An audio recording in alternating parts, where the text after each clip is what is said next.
Hello, Judy here from Thistledew Creations. I'm just going to do a few swatches of my metallic watercolors from the Dollarama. I had done some before, but the pages weren't very neat and tidy, so I wanted to redo them. And I thought I would take you along. So I'm just stamping these little outlines to give me a spot where the color belongs, basically. I did some grids this time so I keep them a little more even. They might not be perfect still, but they will be more even than the last ones I did. And I just wanted to give you the idea that if you kind of lose track of what color inks you have or what color watercolors you have, this is one way to have like a legend available of what you have. And I'll show you, once we're done stamping this, I'll show you some of the ones that I have done so you can see what I mean.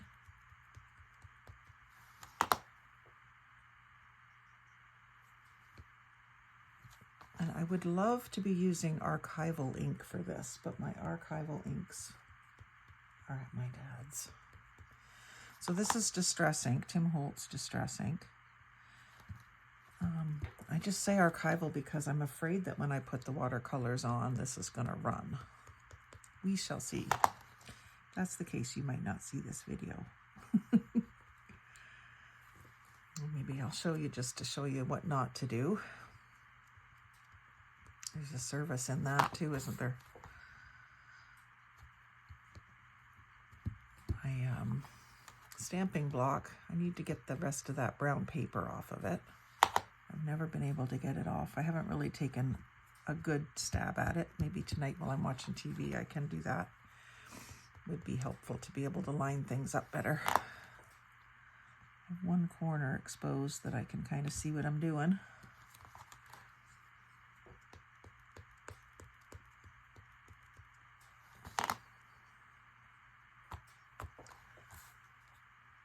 This is going to be just enough squares. There's 12.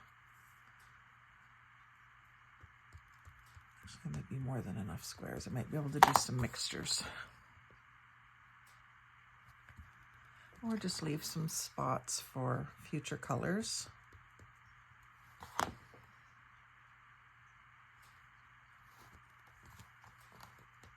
And I'm inking it every time so that each imprint is about the same darkness. If I went and inked once and then did two stamps, the second one would always be a little bit paler than the first. So that's why I'm inking every time. And I think I did pretty good at lining them up. I'll show you the reason I wanted to do this again. The ones I did before should be in here. Yeah, these are the ones I did before. And so they weren't laid out on the page evenly. I just kind of did it. I didn't try to do it nice and tidy. That's the watercolors. And then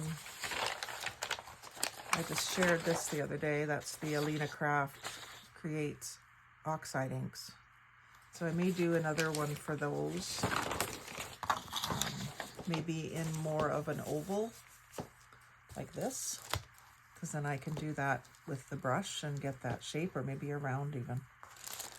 But I start with this and show you how I'm doing it. Not saying it's the way it should be done. I'm saying this is how I'm doing it.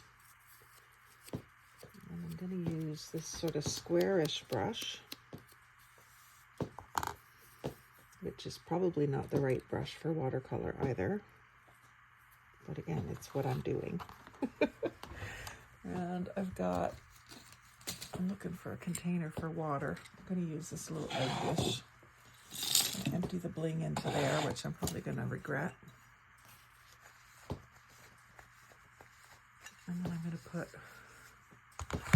some water in these egg cups.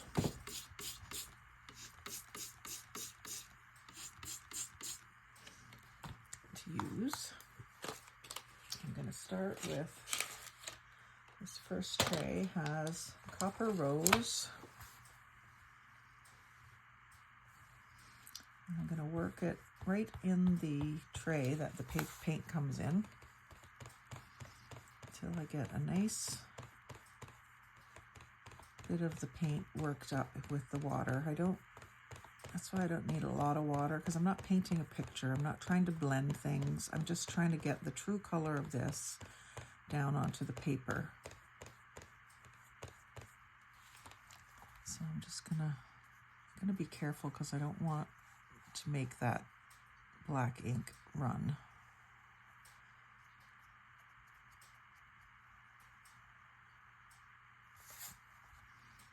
And just kind of color in that square.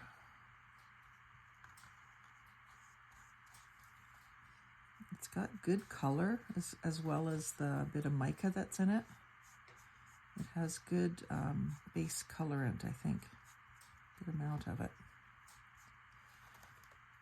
So I'm almost drying up what I've wet.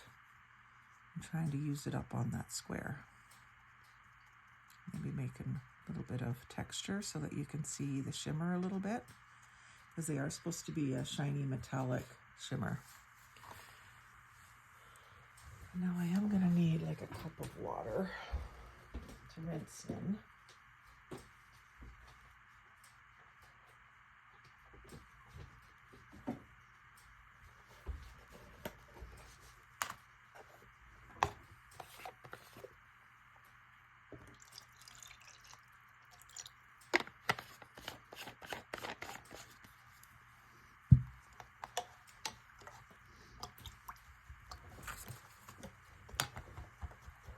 Even the water comes out pretty. You can see the shimmer in it. It's a shame to waste that mica. And then I'll just get a piece of paper towel to dab that off and make sure there's no copper left on the brush, so it doesn't change the color of the gold that I'm going to do next. So you can see there's still some copper coming off of the brush. I'll just clean it off. I don't think I need to start with a fresh brush for each color. And then I'll get back into some of my clean water here and go into the gold. So this one's called bronze, actually. So again, just enough paint to wet that brush is going to give me enough of the sample of the color to do my little square.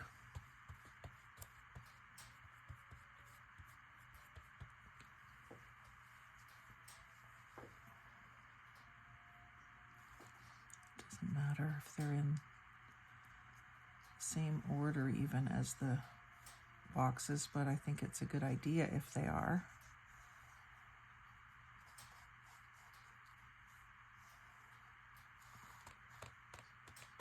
And again, just kind of drying up what I wet to add a second pass on that. It might be true that it should dry first, but I'm not an expert at watercolor by any means.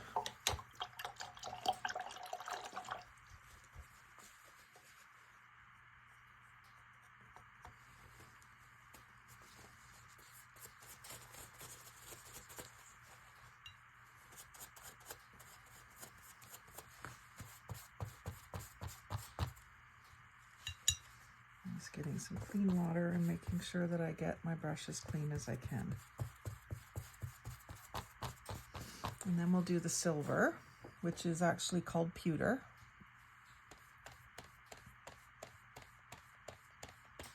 A lot of black seems to want to come out of it. So I'm going to work it until I get a nice consistency of a silver.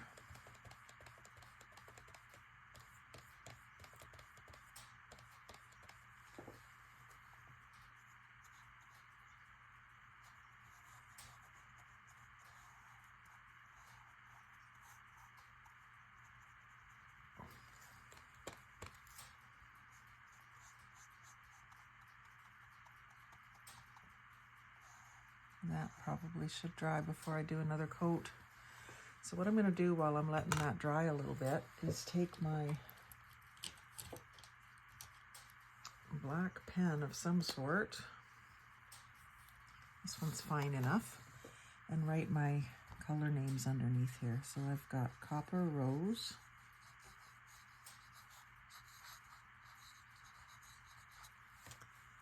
and Bronze,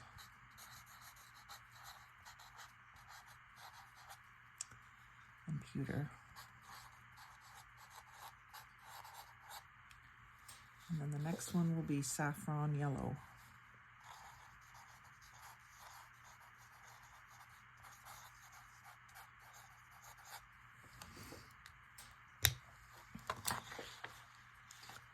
Needs a little more time. I really do want to increase the depth of that color. So I'm going to go on and do the Champagne Gold.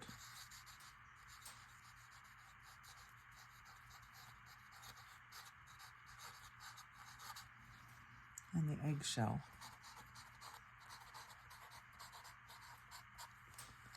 That's a beautiful pen. Not sure where I got that, but that's a really nice tip. Go back with this pewter again.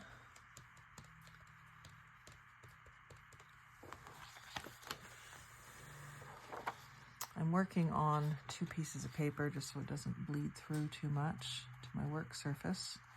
The other one I did was on watercolor paper. This is just basically sketchbook paper.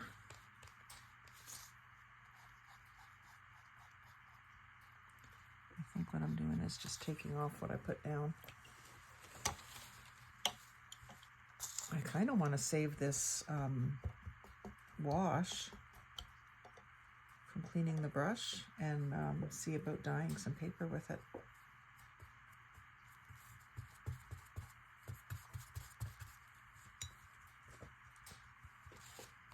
So Saffron Yellow first.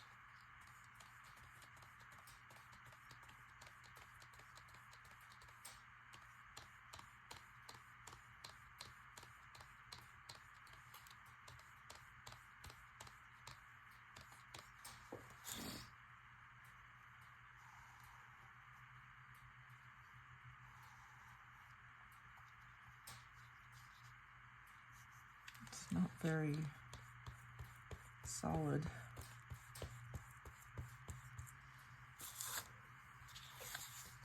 This is where a heat gun would do me good, wouldn't it?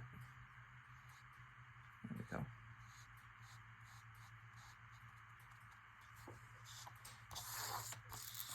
Doesn't have to be a solid color. Often when you're watercoloring, it's very pale and blended. This was a lilac field scene that I was copying off of a napkin that my sister had and at my dad's. Just kind of playing with the colors. I was just so thrilled to be using them. So pretty. The way they shimmer. And then the next one is Champagne Gold.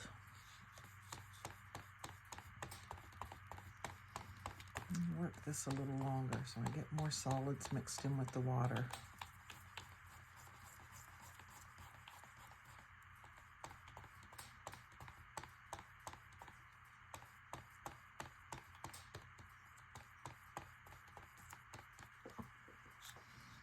And then it's just really good to see how they come out on different colors of paper too. So this is a yellowish paper, not a white paper.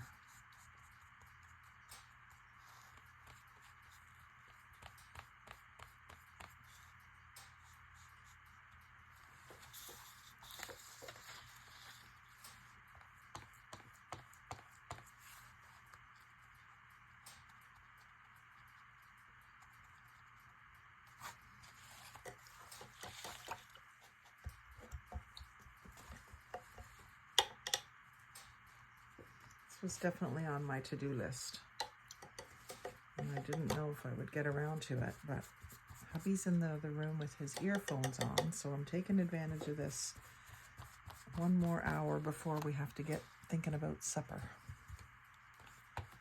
kind of already know what we're going to do anyway, so just a matter of putting it together and eating, and then we'll probably switch to watching some TV. And my eggshell, almost the color of the page, so it's going to just show up as a shimmer. That's okay. It's not as white as the, like it's about the same color as the page. If you were doing it on white, you'd see it. Just like an ivory color, but with a bit of a shimmer to it. So that's the first palette. And then the next one is starting with pearl white ivory, and then it goes into some colors.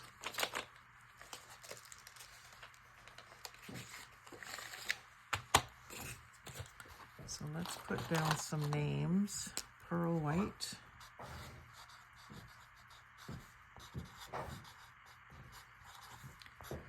Ivory. And then we have Misty Lilac.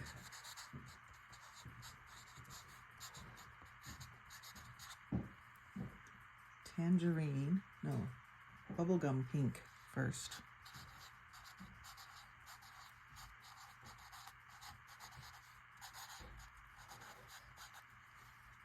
Tangerine. And seafoam green.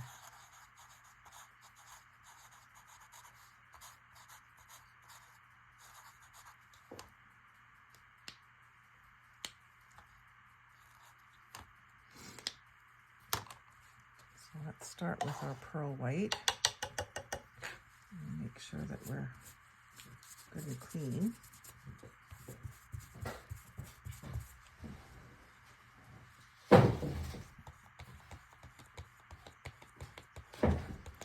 Noise is firewood being put beside the wood stove. So as much as it might be interfering with our peaceful feeling, it's keeping us warm, so we're not going to complain. And this is a little whiter than the page, but it's not going to show up much either. And I'm afraid that the ink is muddying it. I'm not sure, but I'm afraid that it is.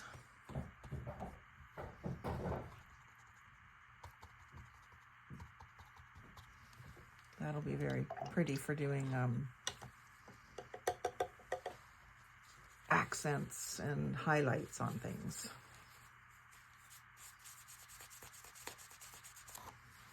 And then the ivory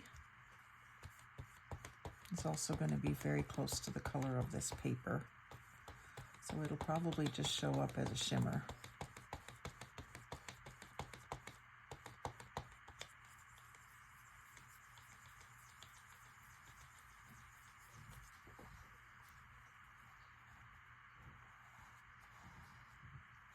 See that it's different than the pearl white and different than the eggshell too.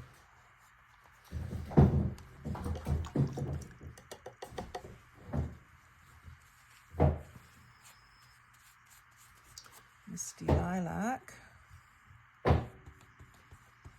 don't know if these are still at the dollar store, but if they are, next time I'm there, I'm probably going to grab some more of them, because I think they're going to be very good for coloring papers.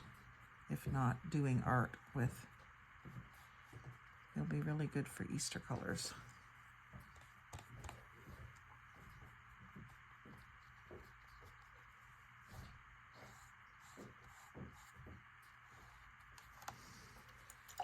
Grab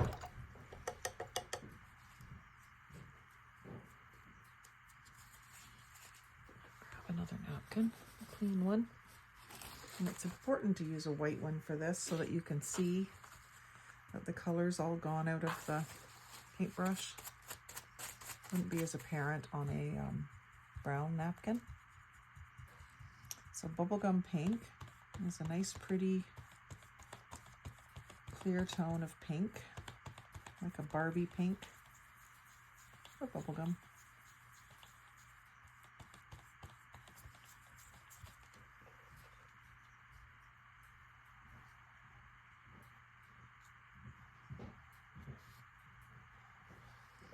this isn't something you need to do.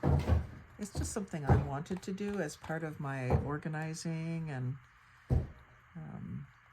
having my box full of paints and inks kind of all swatched so that I know what I've got in there. And then I'll have a picture of it that I'll post on my Facebook page and my Facebook group. And then if I'm ever shopping on Temu, or even if I'm at the dollar store and I see new colors, I can check because it'll be on my Facebook page. I can check and see whether I have the new color that I think is new or not. Tangerine.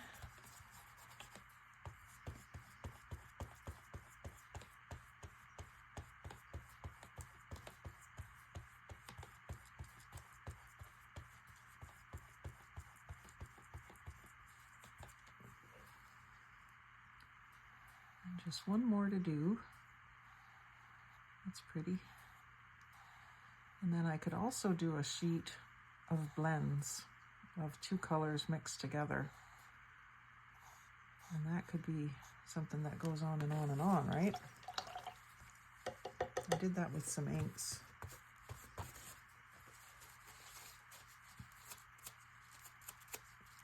Did some blends that I thought would be blends I would want to do.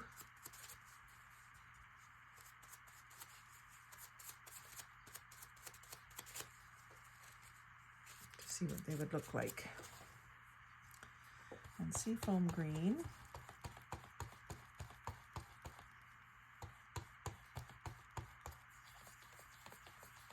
And that's one Facebook page that has popped up on my feed that I didn't delete. It was something art, and it just shows mixing different colors together. So they'll have like a cobalt blue and they'll mix it with white, and then they'll mix it with black, and then they'll mix it with silver, and then they'll mix it with pink, and just to show you all the different colors you can get out of your primaries and a couple of accent colors. It's really interesting what happens when you mix gold and or silver in with a color. Makes it really interesting. So there's our 12 shades. I'm going to save that water because I think that would be really good to soak some paper in and get that shimmer attached to it. So there, all the different colors of the Dollarama watercolors that have been there this summer anyway, 2024. I will check soon to see if they're still there and let you know. But that's turning out really nice. You can see the copper rose and the bronze that have already dried. You can see the shimmer. I hope you can see that because it's really pretty. They're definitely worth the, I think they were $2 or $2.50. I did go through and mark them on the back, so I didn't lose track of which was which. Because that's always a possibility that you'll do, right? Especially when you have 3 different ones that are kind of all off-white. So I'll let those dry before I put them back in the box. I do want to store them in their box and clean up my stamp block. And I let you go, and I'll go get some supper with hubby. So thank you very much for watching. Like, comment, share, subscribe. Most of all, have a great day. And don't forget to play.